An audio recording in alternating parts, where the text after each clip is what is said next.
The year is 2001. You almost sprint out of school the second the final bell rings as you go on holiday for Christmas. On the bus, you excitedly flick through your Final Fantasy X manual and wonder what nonsense whacker will spout at you when you get home. Your back doesn't hurt.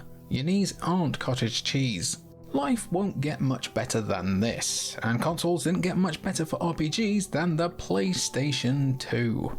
After Final Fantasy VII virtually popularized JRPGs overnight on the original PlayStation, the PS2 continued the golden era of role-playing games. Though the system boasts well over 100 RPGs to pick from, today we're looking at just 20 of the PS2's best. These are the games that shone the brightest, left the deepest impressions, and formed the most dedicated cult followings. Before then though, if you want to get access to some of our videos early every single month, and some nice badges as well at that, be sure to look down below and check out our membership options. Number 20, Drakengard.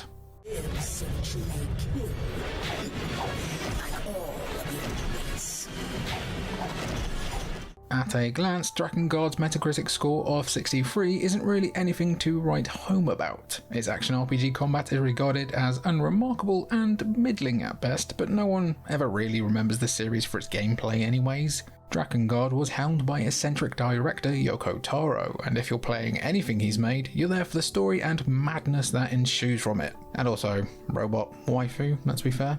Drakengard is remembered for its dark, macabre, and outright bizarre story that only got weirder with each successive playthrough. Even more than that, perhaps it's remembered for how one of its multiple endings eventually gave rise to the critically acclaimed and equally dark Nier series. Though to explain how would constitute spoilers and be a disservice to the experience, and also I will get a big headache.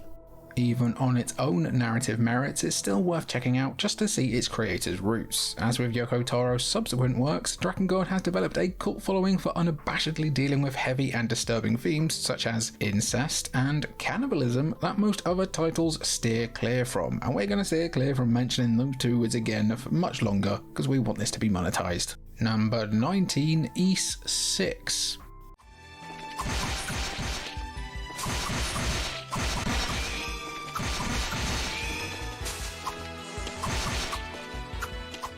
Nihon Falcom's long-running Ys series is notable for two things: its simple, fast-paced action RPG combat, and the fact that games collectively chronicle the adventures of one man by the name of Adol Kristin. Though there are now 10 mainline titles in the series, with an 11th coming west this year, Ys 6 remains perhaps the most pivotal game in the entire series. For starters, Ys 6 was the first entry in 8 years, following a period of dormancy due in part to Ys 5's lackluster reception. It was also the second Ys game ever to reach Western shores. Ys 6 revitalized this series, introducing a simple Zelda-esque combat system along with a dedicated jump button and aerial attacks. This formula proved successful enough to be used in later entries like Ys Origin, before Falcom changed things up once again with Ys 7.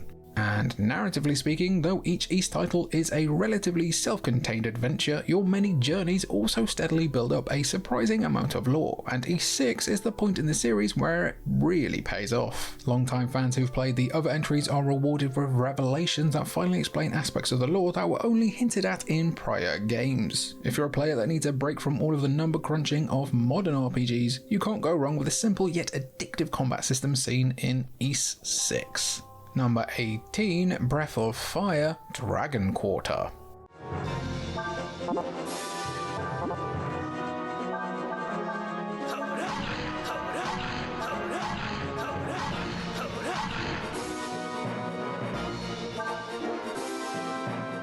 Among the many IPs Capcom has under its umbrella is the Breath of Fire series. Initially conceived as a fantasy turn-based RPG, its fifth and currently final, not counting Breath of Fire 6, which is a defunct gacha game, entry takes things in a decidedly more sci-fi and post-apocalyptic direction.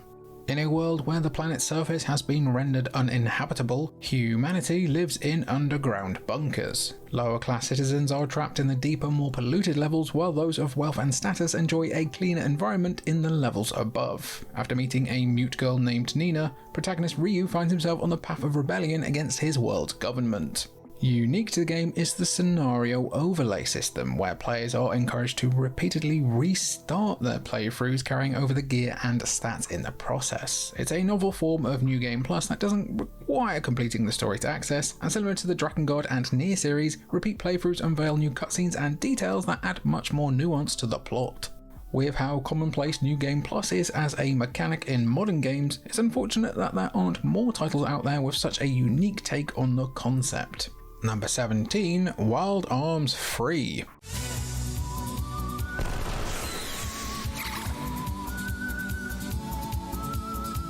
Sony may today be known for the emphasis on publishing lavish, narrative-focused single-player experiences and also shutting down the guys who made EyeToy Groove while God truly remains dead, but the history of such games stretches much further back. Originating on the PS1, the Wild Arms series distinguishes itself with its weird West settings that incorporate fantasy, sci-fi, and steampunk elements. Though every game takes place on a planet named Filgaia, every entry is its own continuity and universe, with only the name of the setting and narrative themes being shared. Wild Arms Free begins in classic Western fashion, with a group of drifters boarding a train intent on stealing a treasure within. Despite initially getting into a standoff, they ultimately form a team to track down another treasure known as the Eternal Sparkle. Like in any other good RPG, the scope of the journey eventually becomes much bigger, with the fate of the world at stake. Though it doesn't reinvent the wheel by any means, Wild Arms Free is still a fundamentally solid turn-based RPG with an intriguing plot, unique setting, and a great soundtrack. It definitely shows some age with unusual design choices, such as how exploration and random encounters are handled,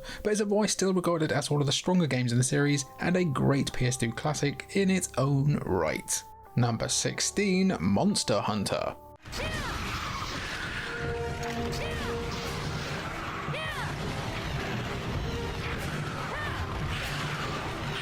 Rough and unrefined as it may be these days, this is where one of Capcom's most popular IPs got its start. The original Monster Hunter introduced the formula we all know and love today. Make preparations in a village, hunt monsters, and gather items. Repeat until your real life job calls and asks where you've been for the last 2 months.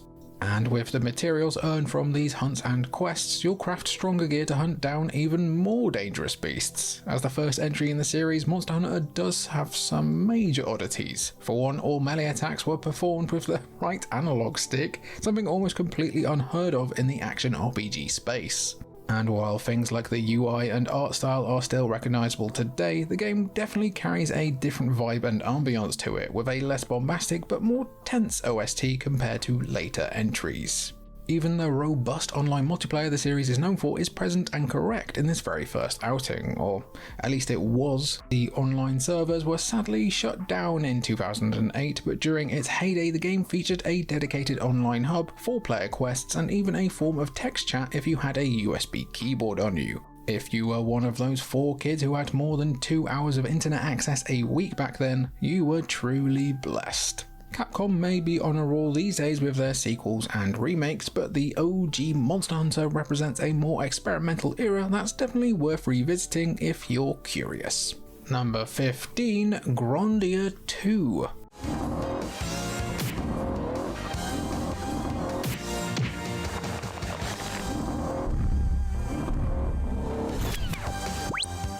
Following on from the acclaim and success of Grandia on the PS1, developer Game Art saw fit to follow up with a darker, more refined sequel. Like the first game, Grandia 2 features a turn-based combat system with elements reminiscent of Final Fantasy's ATB, albeit with the twist of being able to delay or cancel enemy attacks with good timing. While it doesn't reinvent the wheel and is generally regarded as being easier than the first game, Grandia 2 is hailed for its improvements in both gameplay and story. In contrast to the previous entry's light-hearted tale of adventure, this outing stars a rude and cynical mercenary named Ryudo, as he embarks on the task of tracking down the fragments of an ancient evil god for a church, as you tend to do. Originally released for the Dreamcast, Grandia 2 was ported to the PS2 in 2002.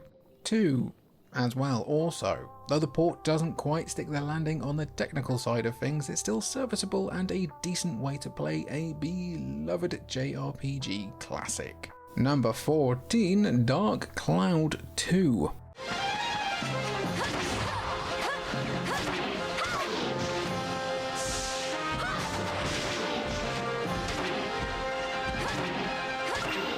Level 5 may not have the same household recognition of Capcom or Square Enix, but they're still a prolific RPG studio in their own right, and as we'll see later on this list, they've had their share of hits even in their earlier days on the PS2. They made a very strong debut with Dark Cloud, a dungeon crawling action RPG with city building elements, and yes, that is as sick as it sounds. Dark Cloud 2, or Dark Chronicle here in the land of the always setting sun, like its predecessor, primarily emphasizes dungeon crawling in its core gameplay loop. Combat is a simple hack and slash affair with extra gameplay styles like a pilotable mech being unlocked through story progress. Georama, the city building mode, consists of finding blueprints, crafting items and buildings, and rearranging them as the player sees fit, with minimum requirements in place to progress the story. Dark Cloud 2 improved on virtually everything the original tried. Voice acting was introduced, the city building mechanics were expanded and made more flexible, the weapon durability system was made less punishing, and lots of minigames were also added. The visuals also saw a shift to a more cel-shaded style, one that still holds up well despite the game's release in the early 2000s. These improvements would go on to earn Dark Cloud 2 a number of nominations and accolades, as well as a place in Level 5 fans' fond memories. Number 13, Odin Sphere.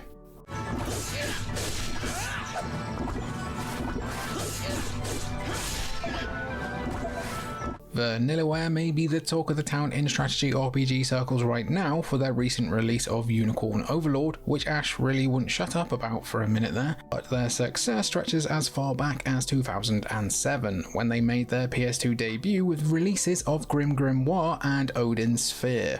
Unlike many other games on this list, Odin Sphere is a 2D side-scrolling beat-em-up RPG with a distinctive storybook-esque art style courtesy of director and artist George Kamatani. The game also features 5 different storylines, each with a different protagonist. Uniquely, it's all framed as a bunch of storybooks being read by a young girl in her attic. But like several other entries on this list, this proved to be a winning formula, and Vanillaware has since gone on to carve out its own niche in the action and tactical RPG spaces. Odin Sphere hasn't been forgotten though, having received a remake in 2016 that was likewise acclaimed.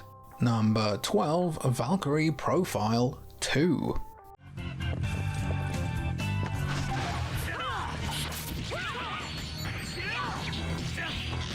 Beyond the big RPG franchises that Square Enix is usually known for, they have a habit of pushing out smaller original IP. Tri-Ace's Valkyrie Profile series is one such example. The Norse-flavoured series' first entry on the PS1 was a success, enough to warrant a prequel on the PS2 that was ultimately just as well received. Set hundreds of years before the events of the PS1 classic, Valkyrie Profile 2 stars a young princess named Alicia. From her youth, Alicia has been having conversations with another soul sealed inside of her, that of the Valkyrie Silmeria, who was banished for rebelling against Odin and sealed away within Alicia's body. Hate it when that happens. With knowledge of Odin's plans in mind, Alicia and Silmeria set out to avert a catastrophe that could lead to Ragnarok. Wait, I've heard this before. Valkyrie Profile 2 is perhaps one of the most unique games on this entire list. Exploration is done entirely in side-scrolling 2D with basic platforming elements. Battles, meanwhile, are a sort of hybrid between turn-based and action combat. While there are action elements, like combos, time is frozen when the player doesn't move, allowing for a degree of strategy and planning. Einherjar, the Souls of the Dead, are optional recruits that will make up the bulk of the party. It's a shame that the series has been mostly dormant since then, and that Valkyrie Elysium, the first entry in over 15 years, ended up abandoning what made this game so intriguing. It also was a bit crap. Number 11, Shadowheart Covenant.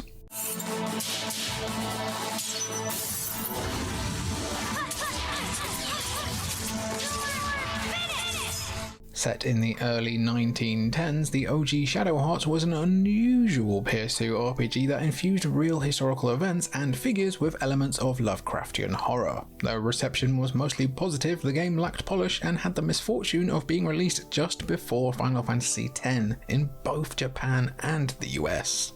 Its direct sequel, Shadowheart's Covenant, went on to be acclaimed and is regarded as among the best JRPGs of all time. Like its predecessor, it features a snappy turn-based battle system that uses QTEs in the form of the Judgment Ring mechanic to empower attacks. There's also a unique sanity system, wherein party members lose sanity points every turn and become uncontrollable when their SP is fully depleted. I love sanity mechanics in games like Eternal Darkness as well. Bring it back, bring it back. Among many other things, Shadow Hearts and its sequel especially are known for being quite goofy. Despite the use of supernatural horror, there's quite a bit of comedy to be had as well, with memorable one-liners such as this. That is one giant pussy. This is where you all die. Covenant improved virtually everything its predecessor did right, and gave us a noticeable improvement in graphical presentation to boot. As the pinnacle of the cult classic series, it still holds up very well to this day, and new players are still discovering it for the first time all these years later and falling in love. Number 10, Suikoden Free.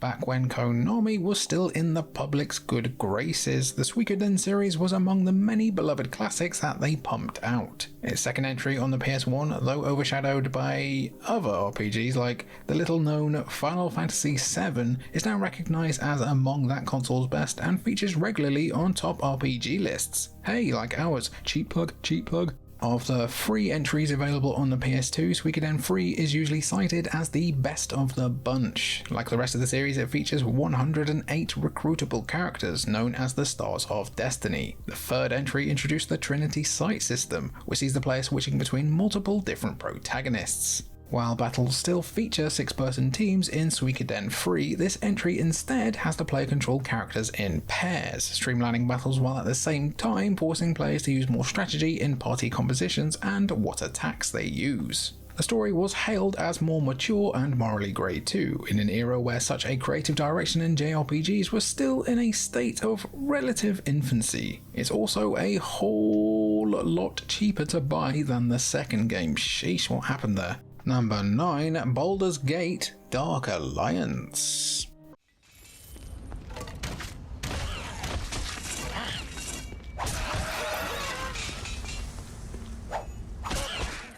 Though it's part of an RPG multimedia empire that's known for number crunching and dice rolls, Baldur's Gate Dark Alliance presents a more actionized take on the Forgotten Realms. Dark Alliance sees players picking between 3 potential different classes. Upon arriving in the eponymous city of Baldur's Gate, the chosen protagonist is robbed and knocked unconscious. When they awaken in a tavern, they find that the thieves have been using the establishment's sewer entrance to infiltrate the city, and further exploration reveals that this shadowy group is connected to a larger conspiracy. While Baldur's Gate Dark Alliance isn't as story-driven as its main series Brethren, it's known and beloved for its hack-and-slash gameplay, which takes after the Diablo series. There's a simple and satisfying progression system at play here. Leveling up gives you points with which to spend on your character's skill and attributes, if you can believe it, and lots of loot to find as well as you explore the game's mostly linear dungeons. There's even couch co-op play, something that's become a rare relic of the past in the decades since its release. If you're coming off Baldur's Gate 3 and are still reeling from the fact that Larian Studios will be moving on from the franchise, perhaps this old PS2 spin-off will prove to be a nice diversion. Don't get it confused with Dungeons & Dragons Dark Alliance though, which took a diversion from being a good video game. Number 8, Xenosaga Episode 1. I'm not saying the rest of that.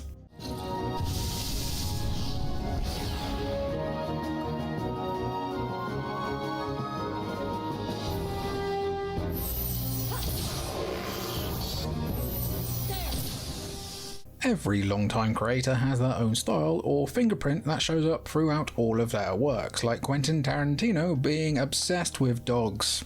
Not those dogs, those dogs.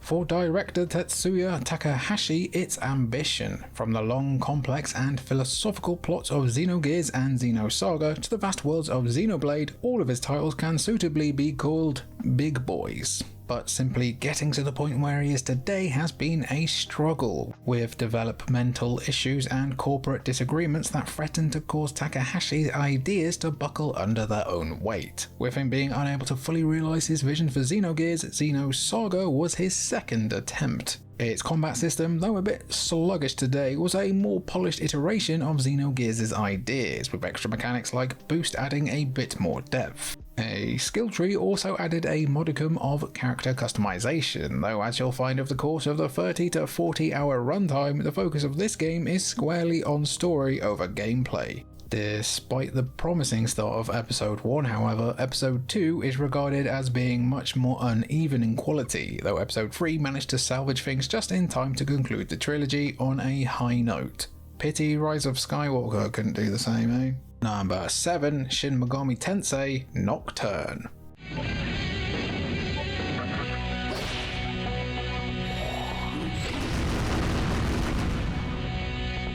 Before Atlus had teenagers fighting shadows in humanity's collective unconscious, it had teenagers fighting demons in post-apocalyptic Tokyo. Atlus hates kids? Confirmed? Shin Megami Tensei Nocturne pulls no punches, with the end of the world merely being the beginning of the story. With the ruined remains of Tokyo being all that's left after the conception, Nocturne's protagonist sets out to recreate the world in accordance to one of the many ideologies he'll encounter along the way.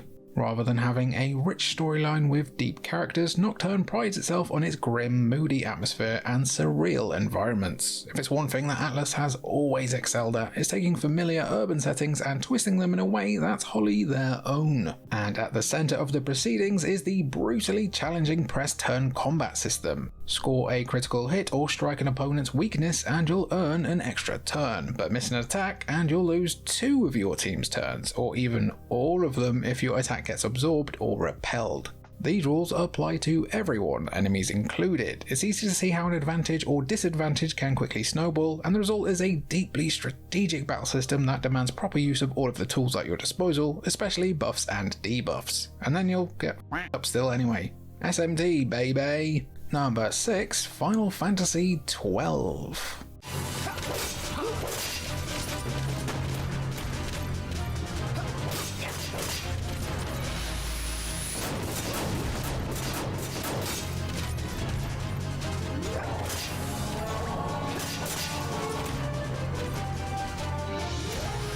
If there's one thing that Final Fantasy has become synonymous with, it's change. Every game already features brand new settings and characters, but starting with the PS2 era, Square Enix began experimenting with new combat systems as well. Born of a desire to make combat and exploration seamless, Final Fantasy XII features a fresh iteration on the classic ATB system.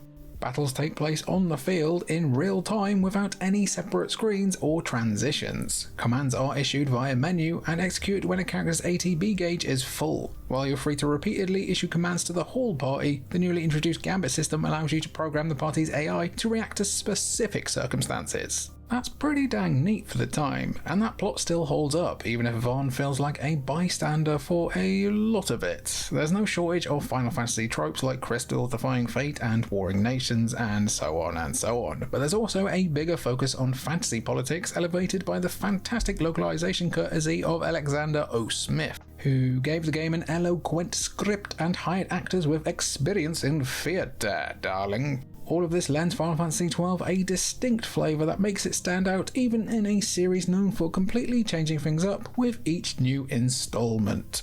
It's not many people's favourite Final Fantasy game though, but is it yours? Be sure to let us know down below. Number 5, Tales of the Abyss.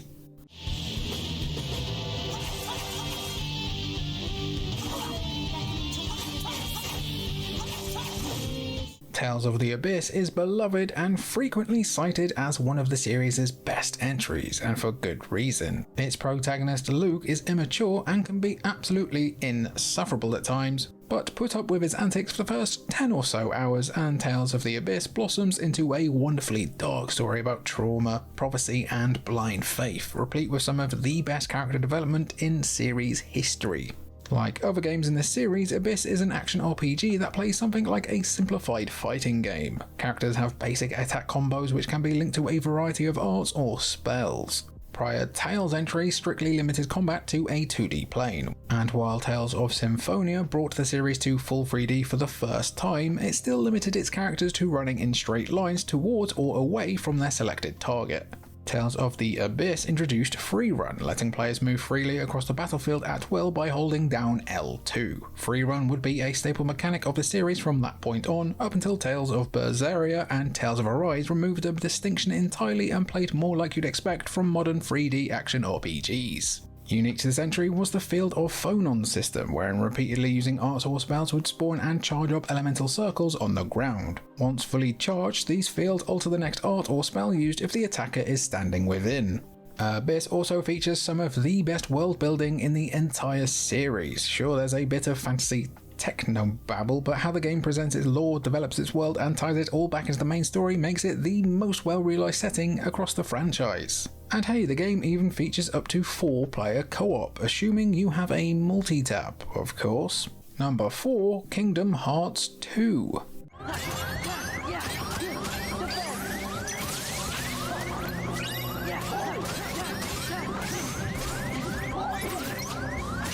When Square producer Shinji Hashimoto had a chance meeting with a Disney executive in an elevator, nobody could have predicted that this was what would come of it. I mean, it could have gone either way, really. While the first Kingdom Hearts is a beloved classic in its own right, Kingdom Hearts 2 and its eventual Final Mix updated re-release is still considered by some to be the pinnacle of the series in both story and combat.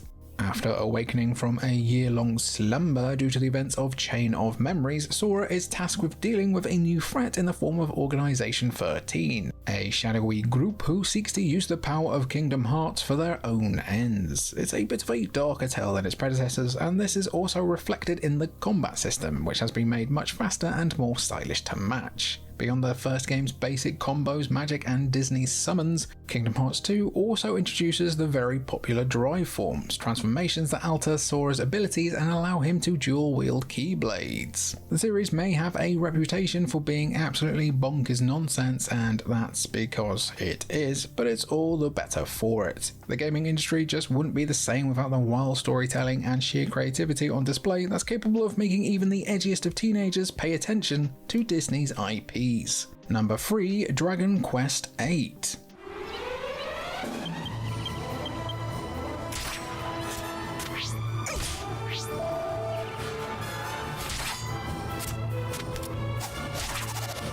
There's one thing you can count on when it comes to Dragon Quest, it's consistency. The series may not innovate anywhere near as much as its contemporaries, but what it does do is give us one of the best turn-based RPGs of the console generation with each new release. The 8th outing, developed by Level 5, is no bloody different. As the title implies, Dragon Quest VIII follows the story of a band of heroes accompanied by the titular Cursed King. An attack on a castle leaves nearly all of its inhabitants, including King Trode, transformed, while the assailant, evil court jester Dual Magus, makes off with an ancient scepter. The party, led by a castle god unaffected by the curse, embarks on a quest to track him down and break the curse on Trodain. As a first for the series, the original Western release featured full English voice acting to bring its colourful cast to life. And colourful they are indeed, as the English localization is hailed as one of the game's greatest strengths. It's enough to elevate an otherwise straightforward story into something truly special. And while this series overall doesn't aim to reinvent the wheel with every new entry, Dragon Quest VIII does introduce several major new features. My cat just said hello then, I don't know if you could hear him. Hello. Yeah, you probably heard him then. The Alchemy port introduces item creation to the series, while the tension mechanic lets characters charge up their next attack, and essentially go Super Saiyan in the process. The Dragon Quest series, especially this entry, is living proof that immaculate polish goes a long way, even in the absence of revolution and innovation. What Dragon Quest VIII does well, it does so well that it's earned a spot on many a list of the best games in the series and best RPGs in general, and it's a real bloody looker too. Number 2, Persona 3. A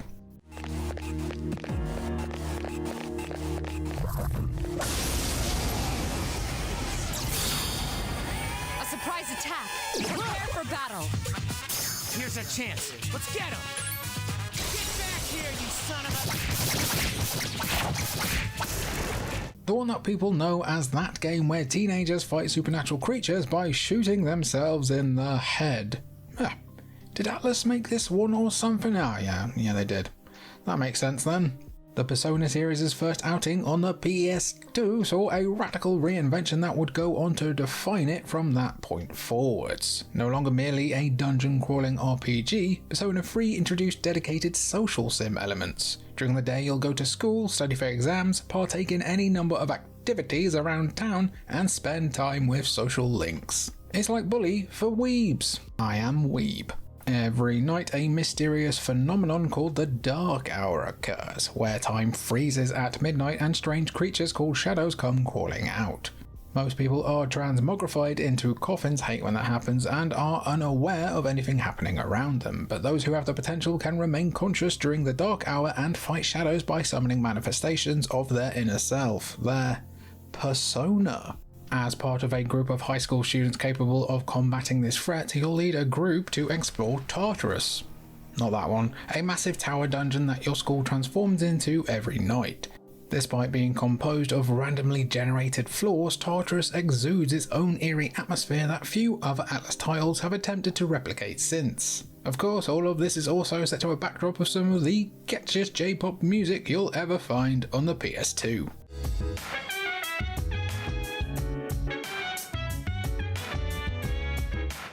Though Persona 4 went on to refine the formula introduced here, the darker story and heavy themes of Persona 3 have aged far more gracefully in the years since. However, it doesn't have any Blitzball, so the only one true winner has to be number 1, Final Fantasy X.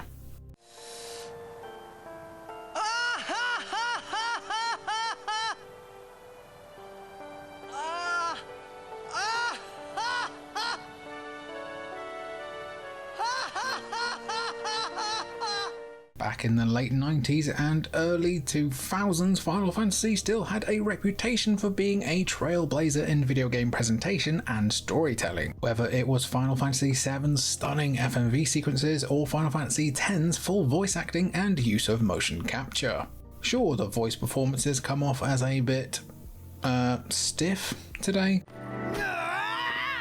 What am I supposed to say? You tell me it's my decision. But I don't have a choice, do I? You're the only one who can tell me what's going on anyways! I have to go with you, I have to! But the story they bring to life still remains one of the most captivating across the entire series. Blitzball star and fish out of water Tidus finds himself washed up in the tropical fantasy world of Spira, before embarking on an emotional journey as a guardian of Yuna, a summoner undertaking a pilgrimage to stop a destructive beast known as Shin. And yes, I did say Tidus, not Tidus. He's a surfer boy. He's always in or about water, you know? Tides? Water? Whatever. People laughed when they first put pineapple on pizza. That's all I'm gonna say there. Where do you belong in the Tidus war? Let us know down in the comments down below. The tide is low. It's down below. Owing to its vibrant, colourful art style and Asian-infused setting, Spira still holds up as one of, if not the most beautiful Final Fantasy worlds. There's a strong aquatic motif that permeates every aspect of the game and its world. And nowhere is that more apparent than in the iconic sending ceremony in Kalika, where Yuna guides the souls of those killed in Sin's attack to the far plane. For 2001, this was absolutely mind-blowing, and it still looks really, really great today. Final Fantasy X's conditional turn-based battle system, CTB, is also a contender for the best in the series, offering a surprising amount of flexibility, strategy, and challenge.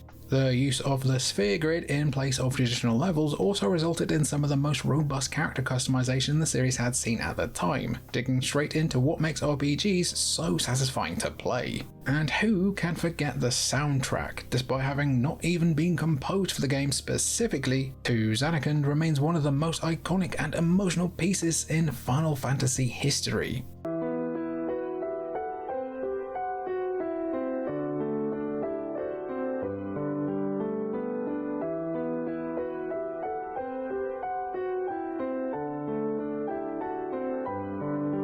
It's so beautiful. Final Fantasy X is a veritable masterpiece, one that was successful enough to spawn the series' first direct sequel in the form of Final Fantasy X-2, and about 100 different memes, only 99 of them about Tidus's laugh. We're still waiting on them to turn Blitzball into an e-sport though. What's the hold-up, guys? And that was our list going over the very best PS2 RPGs? Yep, RPGs of all time. Role-playing James, that's my name, role-playing Jimmy, that's what they call me. I've been role-playing Jimmy for Cultured Vultures. Thank you for watching, and what's the rest of it? See you later. That'll do.